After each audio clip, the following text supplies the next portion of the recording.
Hello everyone. Previous class में हमने study किया था डबल पाइप हीट एक्सचेंजर। आज हम स्टडी करेंगे shell and tube heat exchanger. तो डबल पाइप हीट एक्सचेंजर कब यूज़ करते हैं? जब हमें जो हीट ट्रांसफ़र सरफेस एरिया है वो कम रिक्वायर्ड होता है, ठीक है।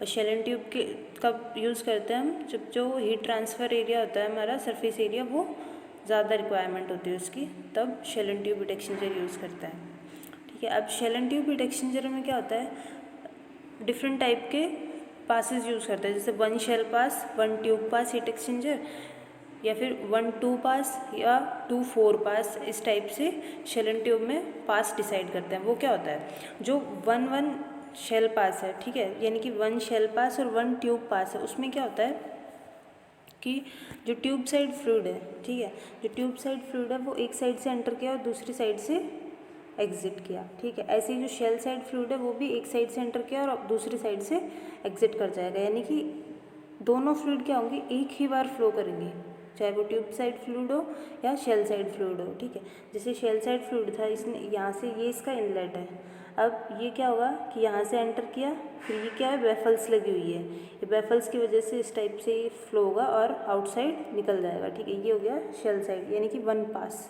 ऐसी जो ट्यूब साइड था उसमें क्या होगा, ट्यूब साइड में ये ट्यूब इनलेट जो फ्लूइड जा रहा है, ये क्या होगा, ट्यूब्स के बीच में से फ्लो करेगा और इस साइड से निकल जाएगा।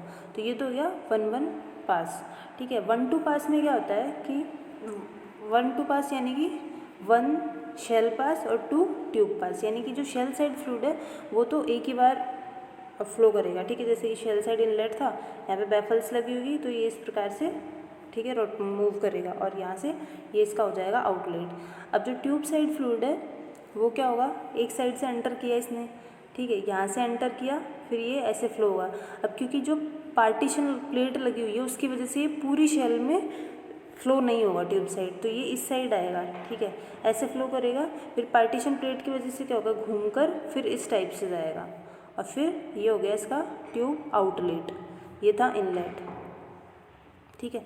तो अब क्या किया, एक ही शेल में जो ट्यूब साइड फ्लूइड था उसने 2 बार फ्लो किया, ठीक है, तो ये क्या हो जाएगा 2 ट्यूब पास। ऐसे ही होता है 2 4 पास, यानी कि उसमें शेल साइड फ्लूइड होता है वो 2 बार मतलब फ्लो करेगा और जो ट्यूब साइड है वो 4 टाइम फ्लो करेगा शेल में, ठीक है। तो ये क्यों करते हैं, अगर नंबर ऑफ़ पासेस हम इंक्रीज़ करते हैं, ठीक है, number of passes of tubes, इनको कैसे इंक्रीज़ कर सकते हैं, पार्टीशन प्लेट लगा के। तो अगर number of tube passes increase करते हैं तो क्या होता है, जो ट्यूब साइड की वेलोसिटी है वो इंक्रीज़ होती है, ओके। अब जो ट्यूब साइड की वेलोसिटी इंक्रीज़ होगी तो क्या होगा, हीट ट्रांसफ़र कोफिशिएंट का मान भी बढ़ेगा। दूसरा क्या होता है कि अगर कम वेलोसिटी है तो स्केल फॉर्मेशन ज़्यादा होता है हीट एक्सचेंजर में। स्केल फॉर्मेशन क्या होता है कि जो फ्लूइड होता है उसमें जो इम्प्योरिटीज़ होती है, जैसे सॉल्ट या अदर इम्प्योरिटीज़ होती है, वो जमा हो जाती है, उसकी वजह से क्या होता है, जो मटेरियल है वो इरोड हो जाता है। तो इसलिए अगर वेलोसिटी ज़्यादा होगी तो ना तो स्केल फॉर्मेशन होगा, दूसरा हीट ट्रांसफ़र कोफिशिएंट ज़्यादा होगा। इसलिए हम क्या करते हैं, जो नंबर ऑफ़ ट्यूब पासेज है ये इंक्रीज़ करते हैं। लेकिन इसका एक नुकसान ये होता है कि अगर जितने ज़्यादा number of tube passes increase करेंगे तो क्या होगा, प्रेशर ड्रॉप भी ज़्यादा होगा, प्रेशर बहुत ज़्यादा हो जाएगा। तो इसलिए हम जो नंबर ऑफ़ पासेज है ट्यूब का वो क्या करते हैं, ऑप्टिमम रखते हैं, ठीक है। फिर नेक्स्ट क्या है कि ट्यूब्स एंड शेल जो होती है वो किसकी बनी होती है। जो ट्यूब्स होती है वो स्टील की या स्टेनलेस स्टील, कॉपर, निकल, अलॉय, अलॉय यानी मिश्र धातु, एल्यूमिनियम, इनमें से किसी भी मटेरियल की होती है, ठीक है। अब जो ट्यूब्स की थिकनेस है वो किससे डिनोट करते हैं हम, BWG, बर्मिंघम वायर गेज, इससे ट्यूब की थिकनेस को डिनोट किया जाता है। जो आउटसाइड डायमीटर होता है ट्यूब्स का वो कितना होता है, 0.75 से 1 इंच तक होता है, ठीक है। शेल एंड ट्यूब में जो ट्यूब्स लगी होती है उसका आउटर डायमीटर, उसकी लिमिट ये रखी जाती है कि 0.75 से 1 इंच के बीच में ट्यूब्स का डायमीटर होगा। जो शेल होती है वो किसकी बनी होती है, ये भी कॉपर, स्टेनलेस स्टील या निकल, कॉपर, अलॉय, इनमें से किसी मटेरियल की बनी होती है शेल साइड, ठीक है। तो जो शेल होती है उसका जो इंटरनल डायमीटर है वो कहाँ से कहाँ तक वेरी करता है, 12 इंच से 24 इंच तक, यानी कि जो शेल साइड का डायमीटर है वो 12 से 24 इंच के बीच में हो सकता है। और जो स्टैंडर्ड वॉल थिकनेस है, यानी कि जो शेल की जो मोटाई होती है, थिकनेस, वो कितनी लेते हैं हम, 3/8 इंच, ठीक है। ये जो थिकनेस है ये क्या होती है, ये 300 psi तक प्रेशर ड्रॉप को हैंडल कर सकती है, मतलब सफिशिएंट है। अगर प्रेशर ड्रॉप हमारा इतना है तो उसके लिए ये जो वॉल थिकनेस है वो सफिशिएंट होती है। तो ये स्टैंडर्ड थिकनेस होती है 3/8 inch. Now shell and tube में हम बैफल्स का यूज़ करते हैं, ठीक है। जो बैफल्स लगी होती है शेल साइड, जो हमने स्टडी किया था अभी ये, तो ये जो बैफल्स है इनका क्या काम होता है, बैफल क्या करती है, जो शेल साइड फ्लूइड होता है उसमें टर्बुलेंस इंक्रीज़ करती है, ठीक है। उसकी वजह से क्या होता है कि जो फ्लूइड की वेलोसिटी है जो शेल साइड में फ्लो कर रहा है उसकी वेलोसिटी इंक्रीज़ हो जाती है। अब वेलोसिटी इंक्रीज़ होगी तो क्या होगा, उसका जो हीट ट्रांसफ़र है वो इंक्रीज़ हो जाता है, ठीक है। क्योंकि जो हीट ट्रांसफ़र कोफिशिएंट है वो वेलोसिटी पे कैसे डिपेंड करता है, h is proportional to v की पावर 0.8, यानी कि वेलोसिटी इंक्रीज़ करेंगे तो हीट ट्रांसफ़र कोफिशिएंट का मान बढ़ेगा। दूसरा बैफल्स का क्या यूज़ होता है, ये जो ट्यूब्स लगी होती है उसको सपोर्ट प्रोवाइड करता है, ठीक है। नाउ बैफल पिच क्या होती है, जो दो बैफल लगी हुई है उनके बीच में डिस्टेंस, ठीक है। ये जैसे बैफल्स थी तो ये एक इसका दो बैफल लगी हुई है, इनके बीच में कितना स्पेस होना चाहिए, यानी कि सेंटर टू सेंटर डिस्टेंस कितना है बैफल्स के बीच में, वो क्या कहलाता है, बैफल पिच। तो ये हम कैसे डिसाइड करते हैं कि जो बैफल है कितनी दूर लगानी चाहिए, एक बैफल को दूसरे से कितना स्पेस होगा दोनों में।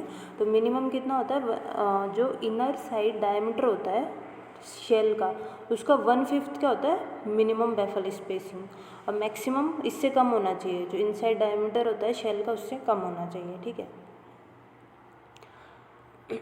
नेक्स्ट है ट्यूब पिच क्या होता है, centre to centre distance between two tubes is called tube pitch.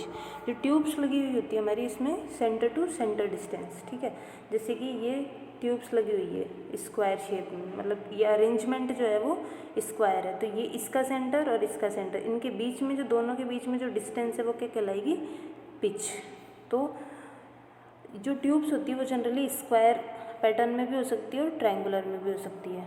अगर ट्यूब्स का अरेंजमेंट इस टाइप का है, ये ट्यूब्स है हमारी, ठीक है, इस टाइप से लगी हुई है, तो ये जो पिच होगी ये क्या होगी, ट्रायंगुलर पिच, ओके। तो अब जो स्क्वायर पिच होती है वो क्या होती है, इजी टू क्लीन, क्योंकि ये जो इनके बीच में स्पेस होता है वो ज़्यादा होता है, तो जो स्क्वायर पिच होती है इनको क्लीन करना इजी रहता है। दूसरा इनमें इनके बीच में प्रेशर ड्रॉप भी कम होता है। थर्ड होती है रोटेटेड स्क्वायर, इसमें क्या होता है कि इस टाइप का पैटर्न बनता है, ठीक है, तो ये हो जाएगा स्क्वायर रोटेटेड। अब अगर हमारा स्क्वायर टाइप पिच है तो ट्यूब साइड डायमीटर हमने क्या माना था कि 0.75 से 1 इंच के बीच में लेते हैं, ट्यूब का डायमीटर होता है। तो अगर 0.75 इंच है डायमीटर तो ट्यूब पिच कितना होगा, 1 इंच। और अगर डायमीटर 1 है किसका, ट्यूब्स का, तो ट्यूब पिच कितनी हो जाएगी, 1.25 इंच। ट्रायंगुलर के केस में क्या होता है कि अगर 0.75 इंच है आउटर डायमीटर ट्यूब्स का, तो ट्यूब पिच कितनी होगी, 15/16 इंच, या फिर उस मतलब 15/16 से 1 इंच के बीच में हो सकती है, ठीक है। ट्यूब शीट क्या होती है, फिक्स किया जाता है, ठीक है। एक मेटल होता है, मेटल शीट होती है, उसमें कटिंग करके क्या होता है, ट्यूब्स को फिक्स किया जाता है। तो ये जो ट्यूब शीट की थिकनेस होती है वो जो ट्यूब आउटसाइड डायमीटर है उससे ज़्यादा होनी चाहिए इसकी थिकनेस, जिससे क्या होगा, it provide a good seal, यानी कि जो लीकेज होता है वो नहीं होता है, ठीक है। बैफल्स हमने स्टडी की यही था। अब फ्लूइड साइड, जो ट्यूब साइड कौन सा फ्लूइड लेना है और शेल साइड कौन सा फ्लूइड लेना है ये कैसे डिसाइड करते हैं। जो कोरोसिव फ्लूइड होता है उसे हम ट्यूब साइड में लेते हैं, ठीक है। ऐसे ही जो फाउलिंग फ्लूइड्स होता है, फाउलिंग फ्लूइड्स मतलब जो फ्लूइड में जो इम्प्योरिटीज़ होती है उसकी वजह से क्या होता है कि जो मेटल होता है उसको नुकसान पहुंचता है, जो भी ट्यूब्स मटेरियल होता है, शेल मटेरियल होता है उसको, तो इसलिए इनको हम क्या लेते हैं, ट्यूब साइड लेंगे। वो क्यों लेते हैं, क्योंकि जो ट्यूब्स होती है उनको रिप्लेस करना ईजी पड़ता है, इकोनॉमिकल पड़ता है रादर देन शेल साइड, ठीक है। नेक्स्ट लेस विस्कस फ्लूइड क्या होगा, उसमें हम ट्यूब साइड में लेंगे, क्योंकि एक तो ट्यूब का जो फ्लो एरिया होता है वो पहले ही कम होता है, तो अगर विस्कोसिटी कम होगी, यानी कि विस्कोसिटी ज़्यादा होगी तो क्या होगा कि वो जो वेलोसिटी है उसकी वो कम हो जाएगी, ठीक है। विस्कोसिटी क्या करता है, फ्लो में रेजिस्टेंस उत्पन्न करता है, तो इसलिए अगर विस्कोसिटी हम ज़्यादा लेंगे तो क्या होगा, वेलोसिटी कम होगी, जो हीट ट्रांसफर कोफिशिएंट है वो भी डिक्रीज हो जाएगा। इसलिए हम ट्यूब साइड में कौन सा फ्लूइड लेते हैं जिसकी विस्कोसिटी कम हो। नेक्स्ट है हाई प्रेशर स्टीम। तो हाई प्रेशर स्टीम भी क्या करती है कि ये जो मटेरियल होता है उसको नुकसान पहुंचा सकती है, रोड कर सकती है, तो इसलिए जो हाई प्रेशर स्टीम है वो भी ट्यूब साइड लेते हैं। या फिर अगर स्टीम हम शेल साइड ले लेंगे तो क्या होगा कि रेडिएशन की वजह से हीट लॉस होता है, तो इसलिए जो हाई प्रेशर स्टीम होती है उसको हम ट्यूब साइड लेते हैं। शेल साइड में कौन सा फ्लूइड लेते हैं, कंडेंसिंग वेपर्स, ठीक है। जो वेपर्स जो कंडेंस होती है उसको शेल साइड में लेते हैं, लेकिन ये क्या होनी चाहिए, नॉन कोरोसिव होनी चाहिए। अब टेम्परेचर प्रोफाइल हमने स्टडी किया था वन शेल ट्यूब पास के लिए, तो ठीक है कि जो पैरेलल फ्लो होता है उसमें क्या होता है, हॉट फ्लूइड इस एक साइड से एंटर करेगा, दूसरी साइड से एग्जिट करेगा, तो इसका टेम्परेचर कम होगा, और जो कोल्ड फ्लूइड है उसका टेम्परेचर इंक्रीज होगा। ये तो था पैरेलल फ्लो के केस में। काउंटर फ्लो के केस में क्या था कि जो हॉट फ्लूइड है वो उसका टेम्परेचर कम होगा इनलेट से आउटलेट तक, और जो कोल्ड फ्लूइड है वो अपोजिट डायरेक्शन से एंटर कर रहा है, ठीक है। यानी कि हॉट फ्लूइड ऐसे कर रहा था तो कोल्ड फ्लूइड इस डायरेक्शन में करेगा, तो ये किसकी प्रोफाइल थी, काउंटर फ्लो की। लेकिन 1-2 शेल पास में क्या होता है, 1-2 शेल पास में होता है कि जो शेल साइड फ्लूइड था, माना हमने कि जो हॉट फ्लूइड हमारा वो शेल साइड फ्लो कर रहा है, तो इसका टेम्परेचर तो वही TH1 से TH2, लेकिन जो ट्यूब साइड जो फ्लूइड है वो क्या करेगा, पहले एंटर किया, फिर ये एक हीट एक्सचेंजर के दूसरे सिरे तक जाएगा, ठीक है। फिर वहाँ पे टकरा कर, क्योंकि हमने क्या लगा रखी है, पार्टीशन प्लेट लगा रखी है, तो उसकी वजह से क्या होगा, ये फिर से अपोजिट साइड में मूव करेगा, यानी कि यहाँ से एंटर किया और उसी साइड से एग्जिट करेगा। ये हो गया इसका 2 ट्यूब पास, ठीक है। ये हो गया पैरेलल फ्लो के लिए। काउंटर फ्लो के केस में क्या होता है, सपोज जो TH1 है, मतलब हॉट फ्लूइड का टेम्परेचर इस टाइप से है प्रोफाइल, और जो कोल्ड फ्लूइड है वो अपोजिट डायरेक्शन से एंटर करेगा, क्योंकि ये क्या है, काउंटर फ्लो। तो इसमें ये एंटर किया, ठीक है, ये हीट एक्सचेंजर की वॉल से टकराया पार्टीशन प्लेट की वजह से, फिर वापस से दूसरी साइड चला जाएगा, ठीक है, जिस साइड से एंटर किया था।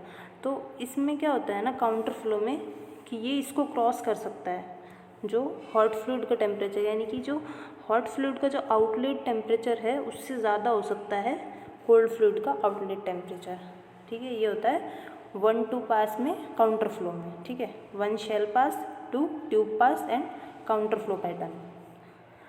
अब एडवांटेज क्या क्या होते हैं shell and tube heat exchanger के, कि एक तो ये लार्जर सरफेस एरिया प्रोवाइड करता है हीट एक्सचेंजर के लिए, ठीक है, हीट ट्रांसफ़र के लिए। दूसरा क्या आता है कि हाई टेम्परेचर और हाई प्रेशर हैंडल कर सकता है, इसलिए क्या होता है, इसकी जो हीट ड्यूटी होती है वो ज़्यादा होती है। और ये जो दूसरे टाइप की हीट एक्सचेंजर होता है, जैसे प्लेट टाइप हीट एक्सचेंजर, उससे क्या होता है, लेस एक्सपेंसिव होता है। डिसएडवांटेज क्या क्या है कि एक तो ये इसके लिए लार्जर स्पेस चाहिए होता है। दूसरा जो फाउल ट्यूब्स है उनको क्लीन करना क्या होता है, डिफ़िकल्ट होता है, क्योंकि जो ट्यूब्स है वो क्या होती है, बेंडेड होती है, तो उसकी वजह से उनको क्लीन करना थोड़ा टफ होता है, ठीक है। नेक्स्ट है कि जो अब क्योंकि जो नंबर ऑफ़ कनेक्शन हमने इंक्रीज़ कर दिए, नंबर ऑफ़ ट्यूब्स ये इंक्रीज़ कर देंगे, तो क्या होगा कि जो जॉइंट्स है वो भी इंक्रीज़ हो जाएंगे, उसकी वजह से लीकेज की पॉसिबिलिटी बढ़ जाती है, ठीक है। शेल साइड जो प्रेशर ड्रॉप होता है वो किस पे डिपेंड करता है, जो शेल साइड हमारा फ्लूइड फ्लो कर रहा है वो उसके बैफल स्पेसिंग पर, शेल का डायमीटर कितना है उस पर, ट्यूब पिच कितनी है ट्यूब डायमीटर पर डिपेंड करेगा, और दूसरा ट्यूब साइड जो फ्लूइड फ्लो कर रहा है उसकी मास फ्लो रेट पर, और उसकी डेंसिटी और विस्कोसिटी, इन सब पर डिपेंड करता है।